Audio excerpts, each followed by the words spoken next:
Well, we're getting some terrible details about went on the Ukrainian side during the 292-day-long Battle of Bakhmut.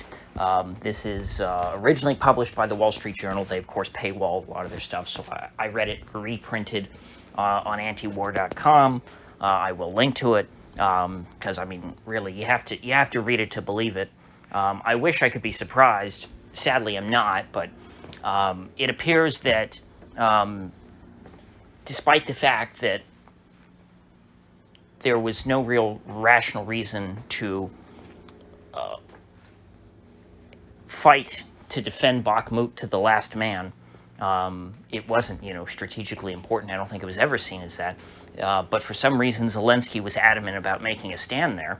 And I questioned after the fall of Bakhmut. I said, well, gee, they put all their resources into defending this one random town in Donetsk for all these months, nearly a year, and now it's fallen. Does that mean that Ukraine is, they've blown their load? They don't have any people. They don't have enough people left. They staked everything on Bakhmut. Well, according to the Wall Street Journal, that's not the case, because apparently what Zelensky did was evil, but I guess at least a little more rational than what it appeared to be. It appeared that Ukraine was just taking all their soldiers, throwing them into a meat grinder in Bakhmut for no real strategic reason. But if the Wall Street Journal is correct, they were not throwing all their best soldiers into a meat grinder. They were taking fresh recruits. They were just going to random villages, rounding up men who were seen as not the most crucial members of society.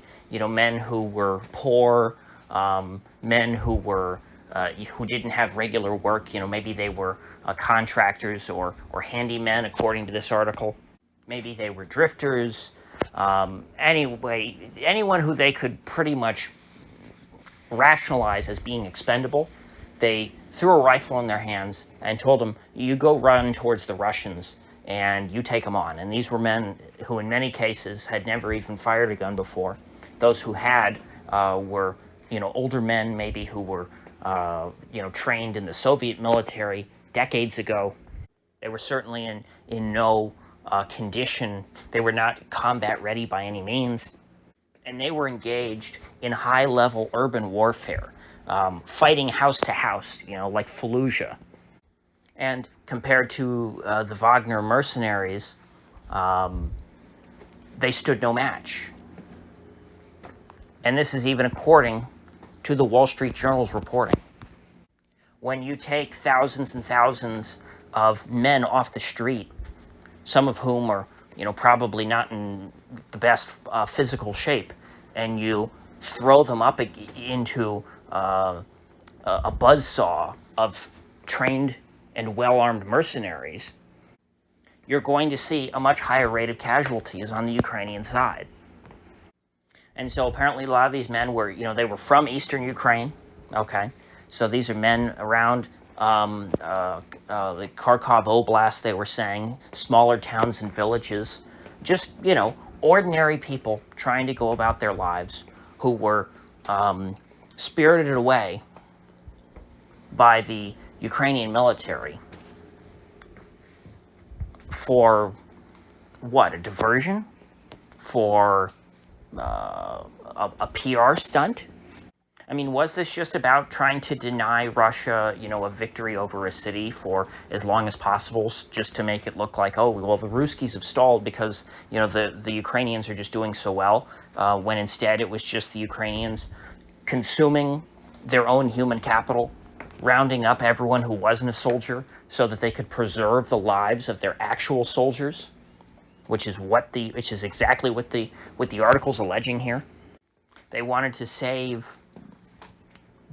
their good soldiers, their well-trained men, to fight in later battles when it was more important, because they did understand that Bakhmut was not actually that big of an issue.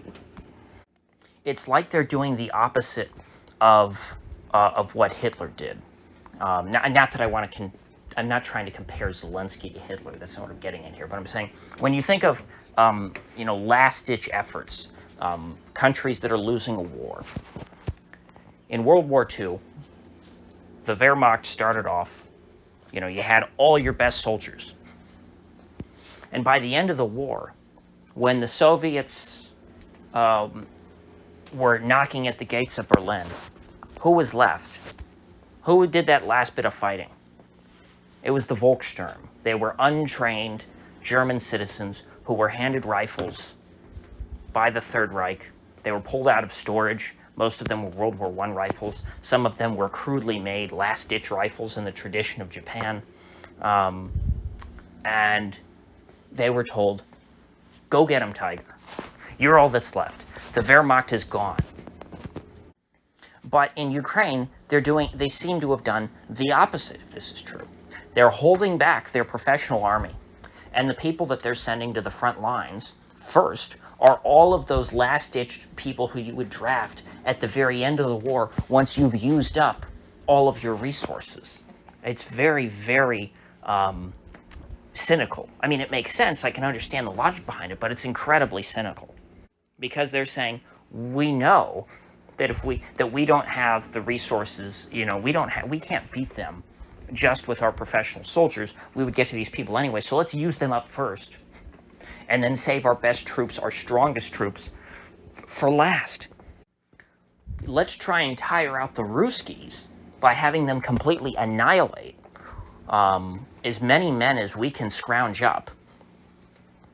Let's just let them tear through 1 million untrained Ukrainian men, mostly from eastern Ukraine, so, I mean, they might even speak Russian, so, I mean, they might not even be human, as far as the Kiev government is concerned. Let's let the Ruskies tire themselves out fighting those guys, and then at the end, we'll come in with our fresh, professional Ukrainian soldiers that are, NATO trained and just as good as, as Americans or Brits or whatever. Which, kind of, you could think, well, maybe they're going for what happened in World War I, which was by 1918, the Germans were exhausted from 4 years of fighting the French and the British in the trenches of northeast France. And so when the fresh, professional, and well-equipped American troops started to land in Europe, they started stepping off the boats, and they were, greeted to the tune of Dixie, played by the British musicians. They then proceeded to trounce the Germans, and the Germans knew that they were beat because they could not, at that stage of the war, repel fresh and well-equipped troops. I don't know if the Germans were starving yet, but they certainly were starved after the war. But I think by this point, the famine in Germany had set in. Meanwhile, back in the United States, we had all of the farmers, a huge expansion in farming, let's say that. So many more people got into farming in World War I because Europe's farming was crippled by the war for 4 years. And so you had a big boom in American farming that was being exported to Europe, and so the American soldiers had plenty of food to bring with them. And all of this led to the Central Powers' defeat in World War I. Maybe that's what the Ukrainians are going for here. I'm not a military expert, not a military strategist, never even, no, I wasn't even a soldier, okay? I have no military experience. But I'm desperately trying to rationalize that which appears irrational. So this news, combined with the F-16s to Ukraine, would seem to suggest to me Russia's is not really at a breakout stage. It seems like the total resistance is going to continue, but again, at the cost of tens of thousands of lives, and of course, hundreds of billions of dollars. And maybe, by the end of all this, it could cost millions of lives if you listen to old Jerry Nadler of New York. he doesn't care if Ukraine uses these F-16s to attack Russia proper. He's perfectly happy for videos to come out of F-16s bombing Russia, inside of Russia. F-16s, of course, will be provided free of charge by the American taxpayer. Just trying to take away every last excuse Putin has for not declaring war on the United States and, launching nuclear weapons. There are already people inside Russia, inside the Russian government, breathing down Putin's neck, saying, now's the time to deploy nukes. Hey, just, fire off a couple tactical nukes, show them who's boss, and then if they get uppity, you lob a couple of missiles at New York and LA. There are people inside Russia of influence saying that. Now, Putin, thankfully, is not one of them. Believe it or not, inside Russia, he's kind of a moderate. Putin is not some crazy extremist by Russian standards. There are people who are much more extreme than Putin. Russian politics is not, well, you see, on the left, you have all the NATO shills, and on the right, you have Putin. And Putin, he's all the way far right. No. And to say that the left in Russia are all NATO shills, also not true. You have people in Russia who think, Putin's too aggressive and, would like a more restrained foreign policy. But they're still not to the point of, wanting to let George Soros come in and cannibalize their country. And they're certainly not for Ukraine joining NATO. I mean, the approval within Russia for that is about 0.0%. That's the approval rating for Ukraine becoming an American satellite state, because they all see that as a threat. So the more that America doubles down on making Ukraine its satellite state, the more the Ruskies are going to have to dig in their heels. And Putin has support to do it because the Russian public sees the American takeover of Ukraine and the transformation of Ukraine into an American forward operating base for their military as an existential threat to their safety. I mean, it's a cliche at this point. China building bases in Mexico. China arming Mexico to retake Texas.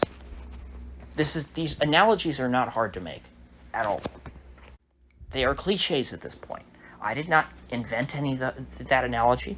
I didn't have to. It's obvious. And so, all I can do is sit on the sidelines and hope things change. I don't know, maybe I'll try and in vain call my congressman or something. It never seems to make a difference for people, but, who knows? Maybe if enough people start doing it, organically, maybe they'll get some message. I mean, the GOP is much better on this than they used to be, but still not great. So, with that said, I will see you folks back here tomorrow.